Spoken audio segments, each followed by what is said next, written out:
నమస్తే, welcome to special focus. India versus Maldives. అసలు కథ ఏంటి ఓసారి చూద్దాం. ఇండియన్స్ ఎక్కువగా విజిట్ చేసే nearest tourist place Maldives. Honeymoon డెస్టినేషన్గా మాల్దీవ్స్ చాలా ఫేమస్. అయితే తాజాగా మాల్దీవ్స్ని బాయ్కాట్ చేయాలని సోషల్ మీడియాలో ఎక్కువగా ట్రోల్స్ హల్చల్ చేస్తున్నాయి. నవంబర్ 2023లో 18,905 మంది ఇండియన్స్ మాల్దీవ్స్ని విజిట్ చేయడానికి వెళ్ళారు.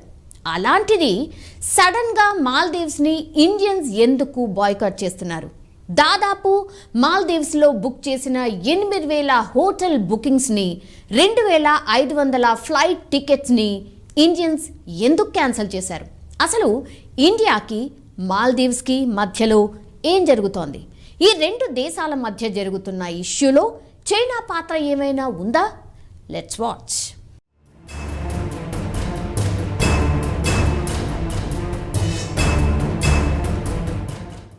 మాల్దీవ్స్ టూరిజం మార్కెట్కు మోస్ట్ బిగ్గెస్ట్ కాంట్రిబ్యూటర్ మన ఇండియానే. ఇండియన్ సెలబ్రిటీస్తో పాటు నార్మల్ సిటిజన్స్ కూడా మాల్దీవ్స్ పర్యటిస్తూ ఉంటారు. మాల్దీవ్స్ ఎకనామీలో అధిక భాగం వాళ్ళ జీడిపిలో 28% టూరిజం ఇండస్ట్రీ నుంచి వస్తోంది. మరి సడన్గా బాయ్కాట్ చేయాలని ఎందుకు అనుకున్నారు? లక్షద్వీప్ వర్సెస్ మాల్దీవ్స్ కథ ప్రధాని నరేంద్ర మోడీ పర్యటనతో మొదలైంది. మోడీ కొచ్చి Lakshadweep island సబ్మెరియన్ optical fibre connection ప్రాజెక్టును ప్రారంభించడానికి లక్షద్వీప్ వెళ్లారు.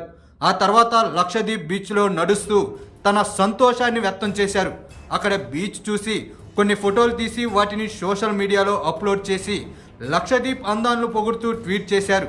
ప్రధాని మోడీ కానీ మరే ఇతర ఇండియన్ అఫీషియల్స్ కానీ మాల్దీవ్స్ గురించి రీసెంట్గా ట్వీట్లో కానీ పోస్ట్లో కానీ ఎక్కడా ప్రస్తావన చేయలేదు. ఇండియన్ సిటిజన్స్ మోడీ పోస్ట్కి రియాక్ట్ అయ్యి మాల్దీవ్స్ కంటే లక్షద్వీప్ బెటర్ అని కామెంట్ చేశారు. ఇక్కడే అసలు కథ మొదలయ్యింది. లక్షద్వీప్ను మోడీ పొగట్టలతో ముంచేయడం, వాటిని ఇండియన్స్ రీట్వీట్లు చేయడం మాల్దీవ్స్ మంత్రులకు పంట కింద రాయిలా మారింది. అక్కడ కొందరు డిప్యూటీ మినిస్టర్ లక్షద్వీప్పై పొగడ్తలను ఈజీగా తీసుకోలేదు. ముందుగా జాహిద్ రమీజ్ అనే డిప్యూటీ మినిస్టర్ ఇండియాను కించపరిచేలా ట్వీట్ చేశారు.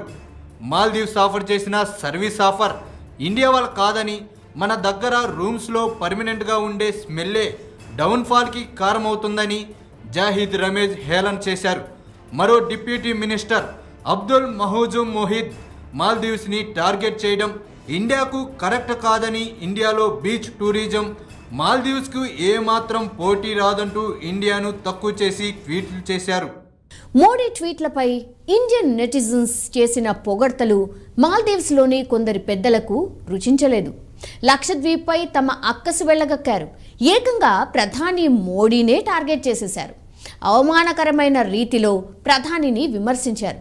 దీనిపై పెద్ద ఎత్తున రాజకీయ దుమారం చెలరేగడంతో దిద్దుబాటు చర్యలకు దిగింది మాల్దీవ్స్ సర్కార్. ఫైనల్గా Maldives deputy minister of youth empowerment అయిన మరియు షునాయి ఏకంగా మన దేశ ప్రధాని నరేంద్ర మోడీనే తిట్టేసింది.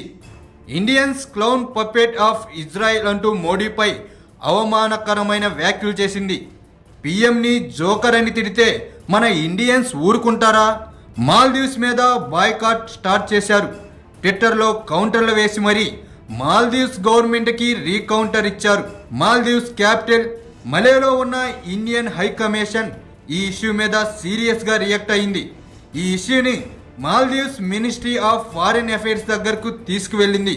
ఇండియా మీద, ప్రధాని మోడీ మీద కామెంట్స్ చేసిన ఆ ముగ్గురు డిప్యూటీ మినిస్టర్లను మాల్దీవ్స్ గవర్నమెంట్ సస్పెండ్ చేసింది.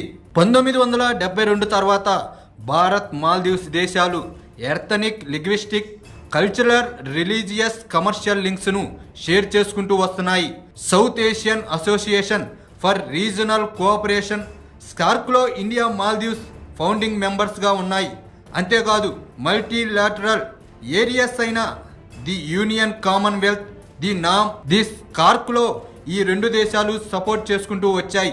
మాల్దీవ్స్ ఇండియాకి మరీ టైం నెంబర్గా ఉంది.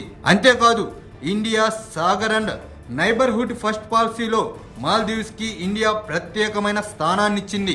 అసలు మాల్దీవ్స్కు మన దేశానికి సత్సంబంధాలు ఉన్నాయా అంటే ఉన్నాయనే చెప్పుకోవాలి. అది ఎలా అంటే 1965లో మాల్దీవ్స్కి స్వతంత్రం వచ్చిన తర్వాత మొట్టమొదటిగా మాల్దీవ్స్ను గుర్తించిన దేశం మన ఇండియానే. ఆ తర్వాత 1972లో ఇండియా తన ఎంబసీని మాల్దీవ్స్ క్యాపిటల్ అయిన మాలేలో స్థాపించింది. రక్షణ రంగంలోనూ ఇండియా మాల్దీవ్స్ కొన్ని ఒప్పందాలు చేసుకున్నాయి. ఇండియన్ నేవీకి ది మాల్దీవ్స్ నేషనల్ డిఫెన్స్ ఫోర్స్కి మధ్య వైడ్ షిప్పింగ్ ఇన్ఫర్మేషన్లో భాగంగా రెండు దేశాలు సముద్ర ప్రయాణం చేసే కమర్షియల్ ఇంకా నాన్ మిలిటరీ విజువల్స్కి సంబంధించి ఇన్ఫర్మేషన్ను షేర్ చేసుకుంటున్నాయి. దీంతోపాటు ఎక్వేరియన్ అనే జాయింట్ మిలిటరీ ఎక్సైజ్ను ఇండియా ఇంకా మాల్దీవ్స్ స్థాపించాయి. 1981లో ఇండియాకి మాల్దీవ్స్కి మధ్యలో ఒక ట్రెండ్ అగ్రిమెంట్ జరిగింది. ఈ అగ్రిమెంట్లో భాగంగా ఇండియా మాల్దీవ్స్కి బియ్యం, గోధుమలు, చక్కెర, పప్పులు, ఉల్లిపాయలు, ఆలుగడ్డ, గుడ్డులు, ఇతర మెటీరియల్స్తో పాటు ఇసుకను కూడా ఎగుమతి చేస్తుంది. ఆపరేషన్ క్యాక్టస్, ఆపరేషన్ నీర్ లాంటి మిలిటరీ తిరుగుబాట్ల నుంచి కూడా మాల్దీవ్స్ని ఇండియా కాపాడింది. మాల్దీవ్స్ ప్రెసిడెంట్గా ఇబ్రహీం మహమ్మద్ బాధ్యతలు చేపట్టిన తర్వాత కూడా ఇండియా అవుట్ క్యాంపెయిన్ మాత్రమే మాల్దీవ్స్లో రన్ అవుతూనే ఉంది.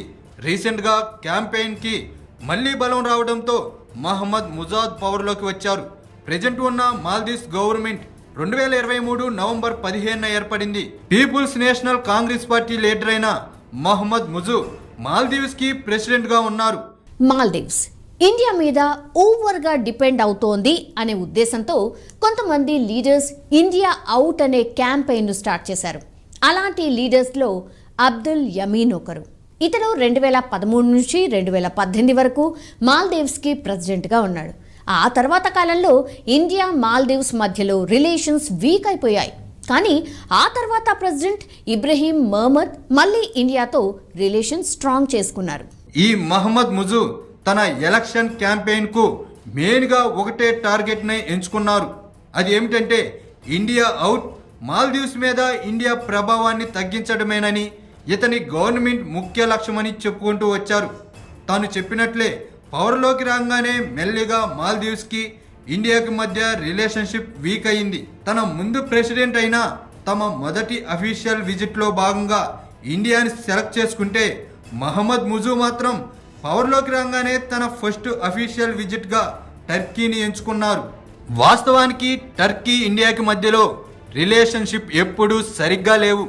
గతంలో కాశ్మీర్ ఇష్యూలో కూడా టర్కీ పాన్ ఇస్లామిక్ పాలసీని పుష్ చేస్తూ పాకిస్తాన్కు సపోర్ట్ చేసింది. ముజు పవర్లోకి వచ్చాక Maldives NSA level Colombo security కాంక్లేవ్స్కు సంబంధించిన సమావేశంలో పాల్గొనలేదు. ఈ సెక్యూరిటీ కౌన్సిల్లో మాల్దీవ్స్తో పాటు ఇండియా, శ్రీలంక, మరీషియస్ కూడా మెంబర్స్గా ఉన్నాయి. ఆ తర్వాత మాల్దీవ్స్లో ఉన్న 77 మంది ఇండియన్స్ మిలిటరీ సిబ్బందిని కూడా వెనక్కి పంపించేశారు. లక్షద్వీప్ మాల్దీవ్స్ టూరిజం ఇష్యూ కాస్త పొలిటికల్గా మారిపోయింది. రెండు దేశాల మధ్య దౌత్య సంబంధాలు కూడా పూర్తిగా దెబ్బతిన్నాయి. రెండు దేశాల మధ్య ఉన్న హైడ్రోగ్రఫీ ఆపరేషన్ అగ్రిమెంట్ను రెన్యువల్ చేయకూడదని మాల్దీవ్స్ నిర్ణయించడం అగ్నికి మరింత ఆజ్యం పోసినట్టయింది. మాల్దీవ్స్ ఇండియా మధ్యలో ఉన్న హైడ్రోగ్రఫీ ఆపరేషన్ ఆఫ్ అగ్రిమెంట్ను రెన్యువల్ చేయకూడదని మాల్దీవ్స్ డిసైడ్ అయ్యింది. ఈ హైడ్రోగ్రఫీ ఆపరేషన్ అనేది ఒక సర్వే లాంటిది. ఈ అగ్రిమెంట్ చేసుకున్న దేశాలు సోనార్ టెక్నాలజీని ఉపయోగించుకుని వాటర్ డెప్త్ను మ్యాప్ అవుట్ చేస్తూ సముద్ర ఆకారాన్ని అంచనా వేస్తుంటాయి. దీంతో సముద్రంలో రవాణాకి అడ్డు వచ్చే వాటిని స్థానాలను కనుక్కుంటూ ఉంటాయి. ఈ ఒప్పందాన్ని ఇండియా, మాల్దీవ్స్ 2019లో సైన్ చేశాయి. ఈ ఒప్పందం జూన్ 7న 2024లో ఎక్స్పైర్ అవుతుంది. అయితే 2013లో పవర్లోకి వచ్చిన అబ్దుల్లా యామీన్ చైనా వేసిన ట్రాప్లో చిక్కుకున్నారు.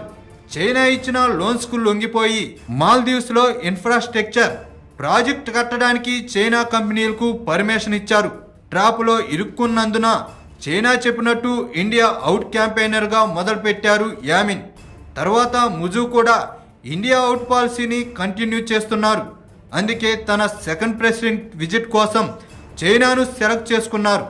ఈ పరిణామాలతో మాల్దీవ్స్ పూర్తిగా చైనా చేతిలోకి వెళ్ళిపోయిందని తేలిపోయింది.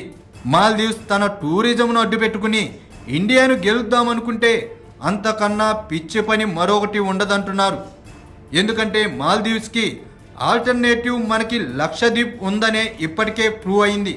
ప్రధాని మోడీ పోస్ట్ చేసిన ఫొటోస్తో తర్వాత లక్షద్వీప్ ట్రాప్లో ట్రెండ్ అవడంతో పాటు లక్షద్వీప్ టూరిజం గురించి గూగుల్లో లక్షల సంఖ్యలో సెర్చ్ అవుతుంది. అంతేకాదు ఫేమస్ సెలబ్రిటీస్ అందరూ మాల్దీవ్స్ వెళ్ళొద్దు, లక్షద్వీప్ను విజిట్ చేయండి అని డైరెక్ట్గా ఇండైరెక్ట్గా ట్వీట్లు చేస్తున్నారు. ఇది మాల్దీవ్స్కు భారత్ నుంచి చాలా ప్రయోజనాలే ఉన్నాయి. ఎగుమతుల పరంగా ముఖ్యమైన అన్ని అత్యవసర వస్తువులన్నీ భారతదేశమే మాల్దీవ్స్కు సరఫరా చేస్తోంది. ఇంకా ఇండియా నుంచి వచ్చే టూరిజం ఇన్కమ్ మాల్దీవ్స్కు చాలా ముఖ్యం. గత ఏడాది దాదాపు 20 లక్షల మంది భారతీయులు మాల్దీవ్స్లో పర్యటించారు. అయితే టర్కీలోని టెర్రరిస్టుల సపోర్ట్తో మాల్దీవ్స్లో ఇస్లామిక్ హింస పెరిగిపోతోంది. దీన్ని నియంత్రించడంతో పాటు చైనాను దూరంగా ఉంచాలి కాబట్టి ఇండియా మాల్దీవ్స్తో రిలేషన్షిప్ను స్ట్రాంగ్గా ఉంచడానికి ప్రయత్నిస్తోంది. ఇప్పుడు మాల్దీవ్స్ చాలా విషయాల్లో సహాయం చేస్తున్న ఇండియాతో కలిసి నడుస్తుందా, లేక అప్పు తీసుకున్న పాపానికి చైనా ఆదేశాలు శిరసావహిస్తుందా, జీ హుజూర్ అంటూ బతుకుతుందా, వేచి చూడాల్సిందే.